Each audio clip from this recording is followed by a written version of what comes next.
eso, simplemente eso. ¿Y en qué etapa del después estás hoy, martes? Y hoy empezamos, ayer nos comunicamos poquito con el grupo, digamos, de candidatos, estuvimos un poco hablando, algunas cositas, felicitaciones, saludos y nada más, y decidimos descansar ayer. Hoy ya estamos empezando a trabajar.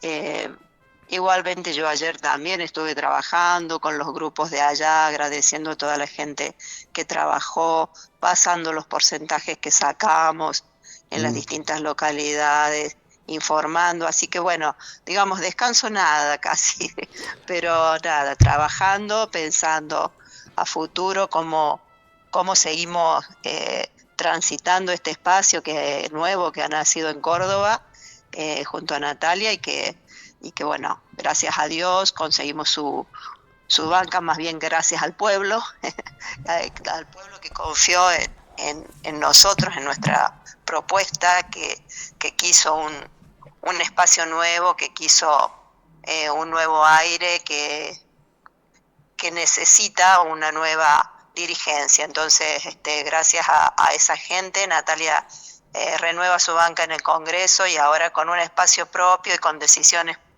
muy propias, Mm. totalmente propias, propias de todo el espacio, de todos quienes formamos el espacio, no más allá de que ella es la representante. Ahí entiendo debe haber un balance más bien local de cómo participaron ustedes, pero ¿pudiste pensar un poco lo que pasó en general en las elecciones en Córdoba? Pensar, sí, a veces es difícil entender ciertas cosas, ¿no? Por ejemplo, eh, el apoyo de la gente en Córdoba a Javier Milei es muy difícil de entender a nivel país. Eh, Creo que tuvo mucho que ver en un porcentaje la injerencia de Donald Trump metiendo miedo. Me parece que el miedo es una herramienta que usan algunos, tristemente, ¿no? Una triste herramienta que la utilizó un dirigente de otro país, algo que jamás se vio. Creo que es la primera vez en la política argentina que pasa esto, y creo que eso inclinó la balanza, Mm. este, tristemente. Y bueno, lo más triste va a ser las cosas que va a inclinar después este personaje, ¿no?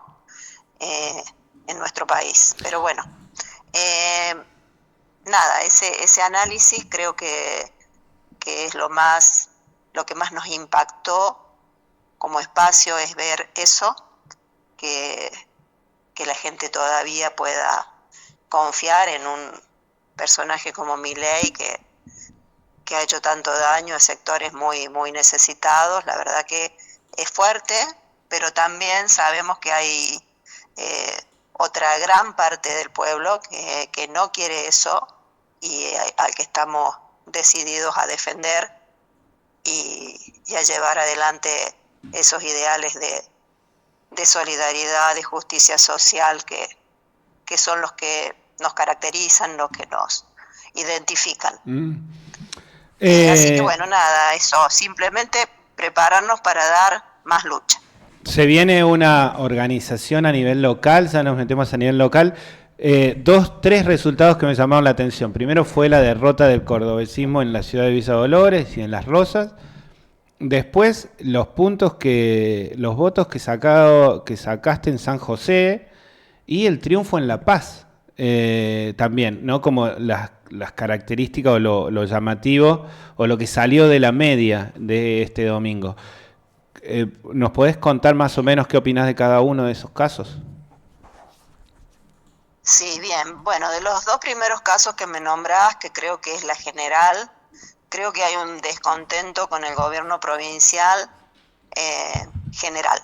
En todos lados hay un descontento con el gobierno provincial, y eso es lo que provoca esta derrota del cordobesismo, eh, en casi todos los departamentos, y bueno, en el nuestro, en las dos localidades que nombraste, que son las más pobladas, las de más densidad de habitantes, fue así. Bueno, después, en cuanto a los triunfos nuestros, sí, de hecho, el departamento San Javier fue el que le dio el segundo lugar a Natalia, o sea, después de Cruz del Eje, que es donde sacó la primera cantidad de votos, el segundo departamento con mayor cantidad de votos fue el departamento San Javier.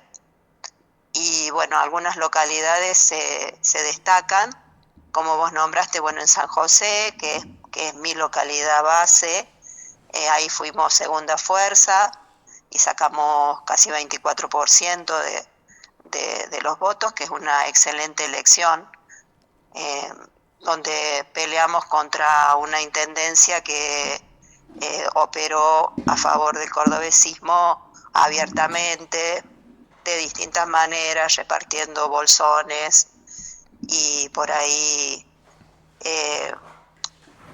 no sé si es la palabra amenazar, pero ingerir de alguna manera en la gente ese miedo a que si no apoyaban a Schiaretti y al cordobesismo iban a tener problemas. Entonces, bueno, esas técnicas, como te digo, del miedo que son las peores.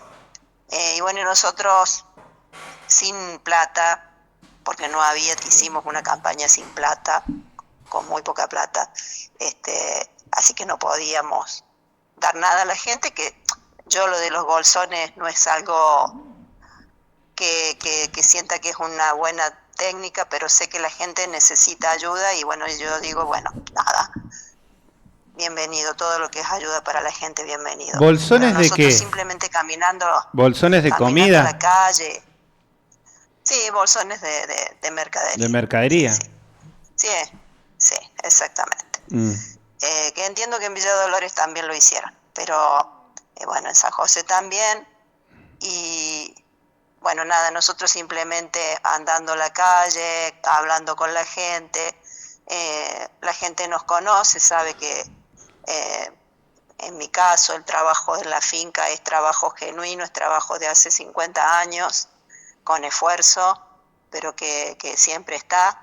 El trabajo de Analía Arce en San José y de Mabel Bramajo fue excelente, fueron dos grandes compañeras que estuvieron al lado mío, se pusieron la campaña al hombro, excelentes, excelentes personas, además, muy queridas, las dos docentes.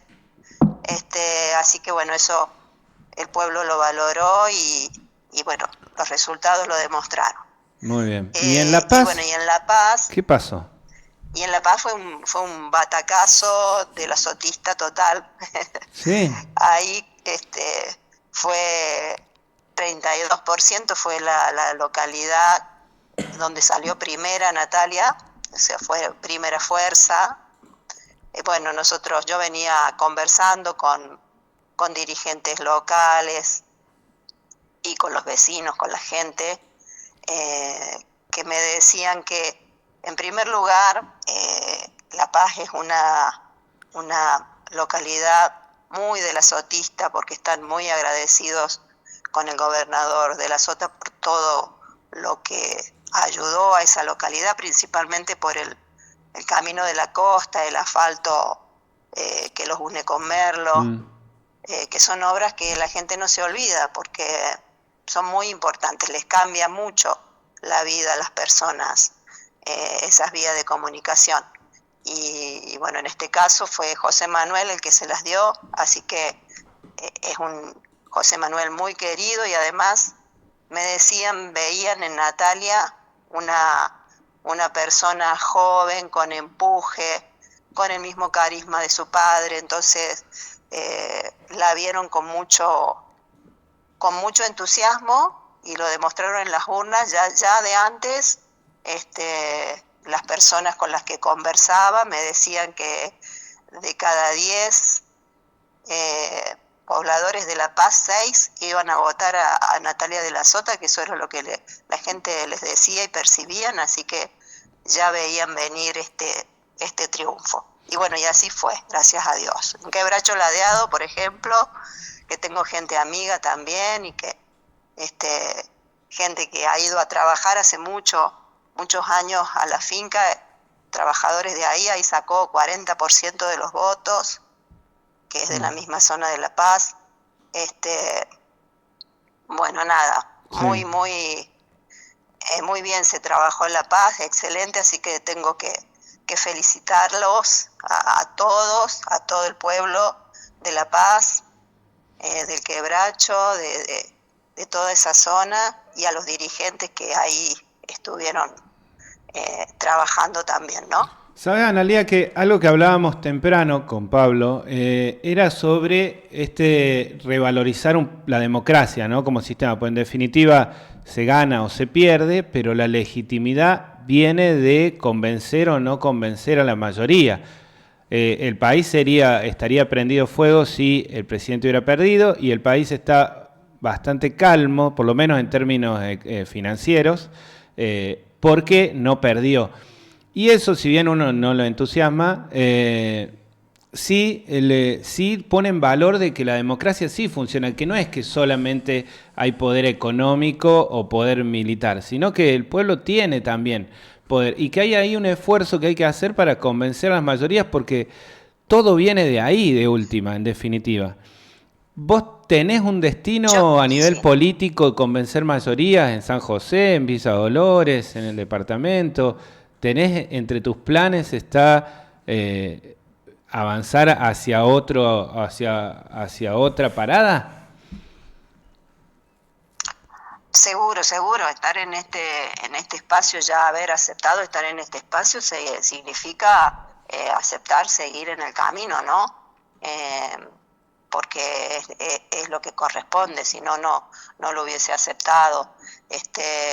Sé que hay que seguir, y la palabra, vos dijiste bien, en primer lugar destacar que la democracia es la única herramienta, o sea, es la herramienta del pueblo. Y cuando el pueblo habla, dice cosas, ¿sí? Esas cosas hay que interpretarlas, analizarlas, trabajarlas y a partir de ahí seguir adelante. Lo de, bueno, que si hubiera perdido, hubiera habido un salto de los mercados, o sea, una caída de los mercados, una explosión financiera, puede pasar, pero no son cosas que preocupen porque son muy momentáneas. A veces la gente no analiza esas cosas. Para mí esta calma que tenemos ahora es la calma que antecede a la tormenta. No va a servir de nada esta calma, pero bueno, la gente decidió que no quería otra cosa, que quería seguir en este ritmo, y bueno, creo que hay que trabajar muchas cosas, desde lo cultural, desde lo laboral. Por ejemplo, hoy en día la palabra soberanía, no sé si es una palabra que las personas entiendan la importancia, ¿no? Y me parece que ahí hay un problema sobre el que hay que trabajar. No sé si hemos fallado en educación, en dónde hemos fallado, pero la gente ha perdido en su concepto, en sus conceptos, no tiene la palabra soberanía como una de las palabras importantes, ¿no? Y yo a veces siempre lo destaqué, cuando era docente hacíamos los actos, todos los actos que tenemos, que toda la vida los hemos vivido todos en las escuelas, ¿no? 25 de mayo, 9 de julio, todas nuestras fechas patrias, y pasan así como algo que los chicos lo ven como algo no sé, normal, común, corriente, como de todos los días, y en realidad nunca debería haber sido así. Debemos encontrar la forma en que las personas entiendan la importancia de la independencia, la importancia de la soberanía. Creo que ahí hay que dar una batalla cultural sobre esos temas, porque se han dejado de lado. Tal y cual. tienen que volver a estar a darle la importancia que tienen que tener. Eso por un lado, ¿no? Sí. Por otro lado, creo que también hay que dar la batalla desde el lado del trabajo, desde el lugar del trabajo. Siempre fue donde yo me sentí fuerte, porque siento que lo que la gente realmente necesita, y eso sí, de eso no se olvida, porque es su diario, su cotidiano, es tener el trabajo, tener el ingreso que le permita tener una vida digna, y sobre eso tenemos que trabajar también, ¿no? Los políticos. Independientemente de que lleguemos al gobierno o no, creo que tenemos la responsabilidad de tratar de generar espacios de trabajo, de generar crecimiento, que no va a ser fácil, porque dentro de una economía como la que tenemos, con costos altísimos de electricidad, de alquileres, de combustible, de todo lo que es insumos, los costos son altísimos, y un país que consume poco porque Milei con su motosierra deja a la gente sin plata, entonces consume poco. Es bastante difícil generar lugares de empleo y generar trabajo, pero tenemos que poner la imaginación en marcha también y hacer algo con respecto a eso. Entonces ahí también pienso ponerme a trabajar en lo que sé, en esto de tratar de generar empleo, tratar de generar valor agregado, trabajo para la gente, ¿no? Así que bueno, ese va a ser mi camino, que lo fue siempre, pero ahora más enfocado en lo político, porque creo que es la política la que definitivamente le soluciona la vida a la gente. Entonces, que creo que tampoco la gente toma conciencia. El otro día charlaba con una persona que me decía que, bueno, que hoy en día ella siente peligrar su puesto de trabajo, y realmente se plantea de que este no es el camino, de que no está en el camino correcto. Y me dice, pero hago mea culpa y miro hacia atrás y digo, nunca me preocupé por analizar políticamente lo que pasaba. Entonces es como que el sábado anterior a las elecciones preguntaba, ¿por quién hay que votar? Y bueno, y de ahí surgía. Y no debe ser así. La gente tiene que también tomar conciencia de que la política es la que le cambia la vida para bien o para mal, y por lo tanto debe escuchar a los políticos, saber perfectamente qué es lo que está votando y no decidirlo el último día. Así que sobre eso también creo que tenemos que trabajar. Bueno, y esos son los aportes que yo pienso hacer de cara al futuro. Hacerse cargo. Bueno, vamos a seguir de cerca y seguramente iremos conversando a lo largo de todo lo que nos queda, ¿no? De lo que venga de vida, acerca de también qué opiniones se van teniendo al respecto de cómo se va dando el futuro. Te agradecemos mucho este contacto y felicitaciones, si se dice así también, porque hay un norte, hay una razón, ¿no? Se encuentra ahí también y aparentemente se armó una banda, ¿no? Hay una pequeña organización que quedó. Tal cual, eso es lo importante. En menos de 2 meses se abrió un espacio donde podemos trabajar a nivel provincial y a nivel local también, así que departamental, tanto en departamento San Javier como en departamento San Alberto, tenemos grupos de trabajo que se armaron muy lindos y que vamos a seguir, así que así será. Muchas gracias, Rubén, por llamarme. Muchas gracias, Analía. Buen día, gracias. Analía Sánchez, candidata a diputada por Defendamos Córdoba, pasada por el aire de Go.